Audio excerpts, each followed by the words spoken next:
just like my wife. വരണ്ടടാ ആര് romantic വരണ്ടടാ.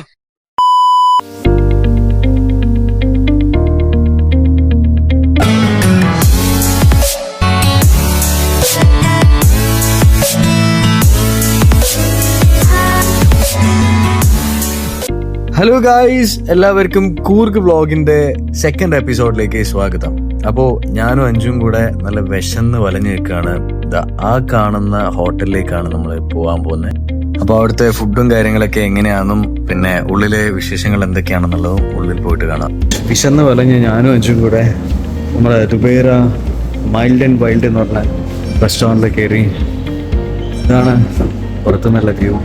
Guys, അത്യാവശ്യം നല്ല പാർക്കിംഗ് സൗകര്യമുള്ള വലിയൊരു സ്ഥലമാണ്. പക്ഷേ ഇന്ന് അത്ര വലിയ തിരക്കൊന്നും കാണുന്നില്ല.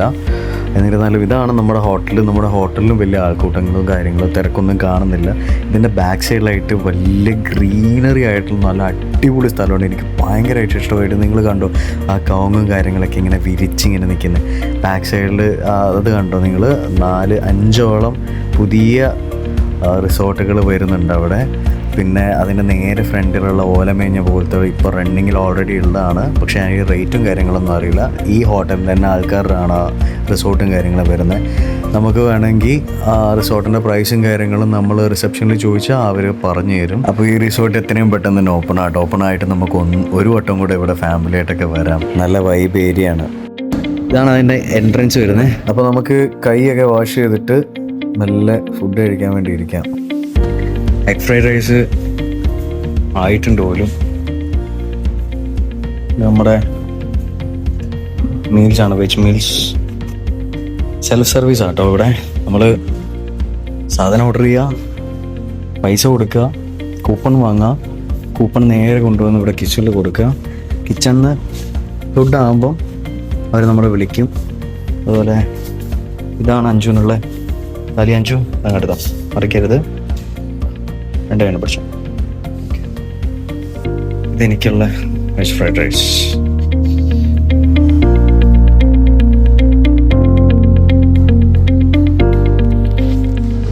എങ്ങനെയുണ്ട് അഞ്ചു?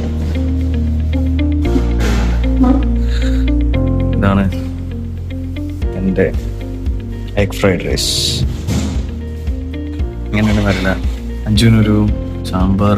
ഇത് രസം, സാമ്പാർ, ഇതെന്താ എന്തോ ഒരു കറി, പിന്നെ തൈര്, പിന്നെ ക്യാബേജ് വറവ്, അച്ചാറ്, 2 വലിയ പപ്പടം കണ്ടപ്പോൾ തന്നെ പൂരിയാണോ? ഒരു പൂരിയും ഒരു പപ്പടവും. വലിയ പപ്പടം കണ്ടപ്പോൾ തന്നെ അഞ്ചു ഹാപ്പി ആയി. ചോറെടുത്ത് കമ്പെടുത്ത്. അപ്പോൾ നല്ല വിശപ്പുണ്ട്, ഞാൻ കഴിക്കട്ടെ.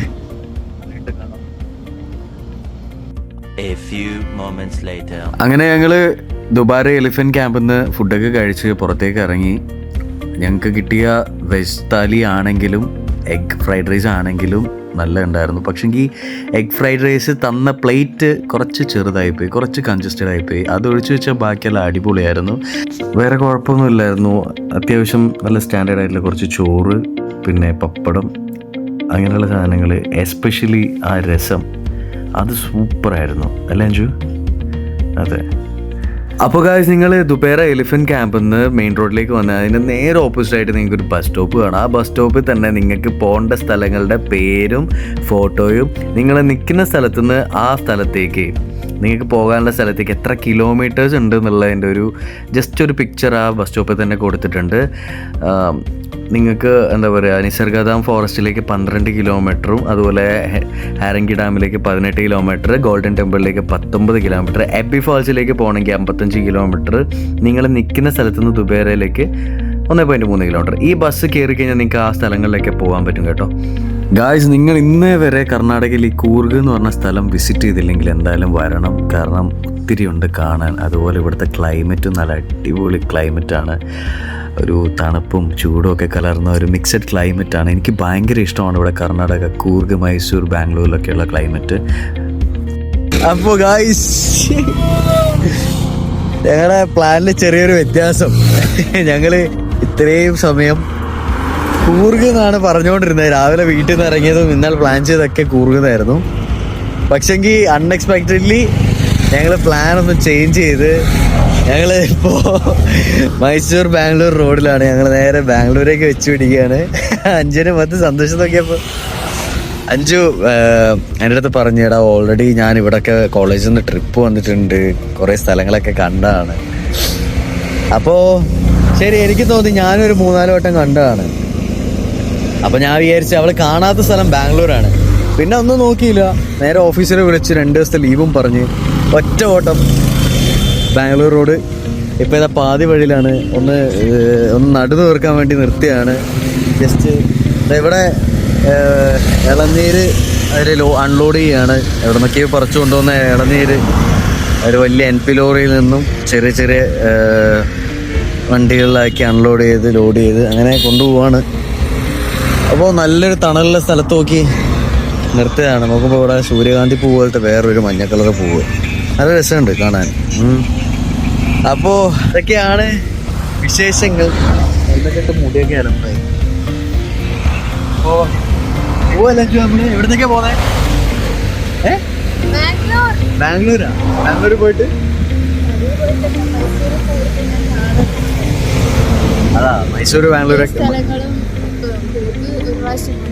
മൈസൂർ 2-3 പ്രാവശ്യം അതുകൊണ്ട് ഇവിടെയൊക്കെ കണ്ടു മടുത്തായതുകൊണ്ട് കാണുന്ന സ്ഥലം ബാംഗ്ലൂര്. അവിടെ ബാംഗ്ലൂർ വന്നിച്ച് ഫണ്ടറഞ്ചുവാ, അങ്ങനെ കുഴപ്പമൊന്നുമില്ല. നമ്മള് പോകുന്നത് അപ്പൊ നമ്മൾ അടിച്ചു പൊളിച്ച് ഇവിടെയൊക്കെ വരാം. അപ്പോൾ വീഡിയോ ഒക്കെ അടിപൊളിയാകട്ടെ. ഓക്കെ, യാത്ര ചെയ്യും. അങ്ങനെ വന്ന് അഞ്ജുന് പുതിയ മറ്റേ എക്സ്പ്രസ് ഹൈവേ കാണിക്കാൻ വേണ്ടിയിട്ട് നിർത്തിയാണ്. അപ്പോൾ പിന്നെ വിചാരിച്ച് 5 ഇൻട്രസ്റ്റ് എടുക്കാന്ന്. ഓ വ്യൂസ് അല്ലേ, സ്കൈ എന്ത് ബ്യൂട്ടിഫുള്ളാ. അങ്ങനെ നമ്മൾ Bangalore national highway authority of ഇന്ത്യയുടെ നല്ലൊരു 1-ാം തരം എന്താ പറയുക എക്സ്പ്രസ് ഹൈവേ, 100-110 പോകാൻ പറ്റിയ നല്ല വീതി വിശാലമുള്ള ഹൈവേ. വേണമെങ്കിൽ ഒരു ഫ്ലൈറ്റൊക്കെ ഇറക്കാൻ പാകത്തിന് അവർ പണിതിട്ടേക്കുന്നത്. എനിക്ക് സ്കൈ കണ്ടിട്ട് ഒട്ടും സഹിക്കുന്നില്ല കേട്ടോ. എന്തൊരു ഭംഗിയാ കാണാൻ. Just like my wife. Romantic വരണ്ടടാ. ഗായ്സ്, അപ്പോൾ 117 കിലോമീറ്ററോളം ദൂരം വരുന്ന മൈസൂർ ബാംഗ്ലൂർ എക്സ്പ്രസ് ഹൈവേയിൽ ബൈക്ക്, ട്രാക്ടർ, ഓട്ടോ തുടങ്ങിയ വാഹനങ്ങൾക്കൊന്നും എൻട്രി ഇല്ല. നമുക്ക് വേണമെങ്കിൽ ഈ എക്സ്പ്രസ് ഹൈവേൻ്റെ സൈഡിലുള്ള സർവീസ് റോഡ് യൂസ് ചെയ്യുന്നതാണ്. എന്നിട്ട് പോകുന്ന ആൾക്കാർ അത്യാവശ്യം നന്നായിട്ട് സൂക്ഷിച്ചൊക്കെ ഡ്രൈവ് ചെയ്യുക. അടുത്തടുത്തായിട്ട് സ്പീഡ് ബമ്പേഴ്സൊക്കെ സെറ്റ് ചെയ്തിട്ടുണ്ട് നമ്മുടെ സേഫ്റ്റിക്കാണ്. കുറേ തെരുവ് നായ്ക്കളും അതുപോലെ വണ്ടികളും കാര്യങ്ങളൊക്കെ ക്രോസ് ചെയ്യാനുള്ള ചാൻസസ് ഉണ്ട്. കുറേ ഡൈവേർഷൻസ് ഒക്കെയുള്ള റോഡാണ്. ഇനി എക്സ്പ്രസ് ഹൈവേ യൂസ് ചെയ്യുന്ന ആൾക്കാരാണെങ്കിൽ നിങ്ങളുടെ എൻട്രി ടൈമും എക്സിറ്റ് ടൈമും മാച്ച് ആവുന്നില്ല. നിങ്ങൾ ആ ടൈമിനെക്കാളും എത്രയോ നേരത്തെയാണ് എത്തിയെങ്കിൽ എന്തായാലും നിങ്ങൾക്ക് ഫൈൻ വീഴും കേട്ടോ. അപ്പോൾ സൂക്ഷിക്കുക. അപ്പോൾ കാശ് നമുക്ക് ഇനി ഒത്തിരി ഉണ്ട് പോകാൻ ബാംഗ്ലൂരേക്ക്. നമ്മൾ നിർത്തിയാണ് പോകുന്നത്. ചായയൊക്കെ കുടിച്ച് പതിയെ. അപ്പോൾ എനിക്ക് തോന്നുന്നു എന്തായാലും രാത്രിയാവും എത്താൻ വേണ്ടിയിട്ട്. അപ്പോൾ ഫോണിലാണെങ്കിൽ ചാർജും ഇല്ല. ഇനി മുന്നോട്ടുള്ള വീഡിയോസ് കൂടുതലായിട്ട് എടുക്കാൻ പറ്റുമെന്ന് എനിക്ക് അറിയില്ല. ഒട്ടും പ്ലാൻഡ് അല്ലാത്ത ട്രിപ്പ് ആയതുകൊണ്ട് തന്നെ നമുക്ക് റൂം ബുക്ക് ചെയ്തിട്ടില്ല. നമ്മളപ്പം നല്ലൊരു റൂം ഫൈൻഡ് ചെയ്യണം, ഫുഡ് കഴിക്കണം, അങ്ങനെയുള്ള കുറച്ച് പരിപാടികളുണ്ട്. ഗായ്സ്, ഞാൻ വീഡിയോ ഇവിടെ വെച്ചിട്ട് സ്റ്റോപ്പ് ചെയ്യുകയാണ്. എൻ്റെ ഫോണിൽ തീരെ ചാർജില്ല. അപ്പോൾ മുന്നോട്ടുള്ള വീഡിയോസ് എടുക്കാൻ പറ്റുമോ എന്നുള്ളതൊന്നും എനിക്കറിയില്ല. സോ ഞങ്ങളുടെ വീഡിയോ നിങ്ങൾക്ക് ഇഷ്ടപ്പെടുന്നുണ്ടെങ്കിൽ നിങ്ങൾ എന്തായാലും ലൈക്ക് ചെയ്യുക. നിങ്ങൾക്ക് എന്തെങ്കിലും സജഷൻസ് ഒക്കെ ഉണ്ടെങ്കിൽ നിങ്ങളത് കമൻ്റായിട്ട് ഇടുക. മാക്സിമം ഷെയർ ചെയ്യുക, സബ്സ്ക്രൈബ് ചെയ്യുക, കൂടെ ബെല്ലൈക്കണും കൂടെ ക്ലിക്ക് ചെയ്യുക. So this is me golden pilot signing off.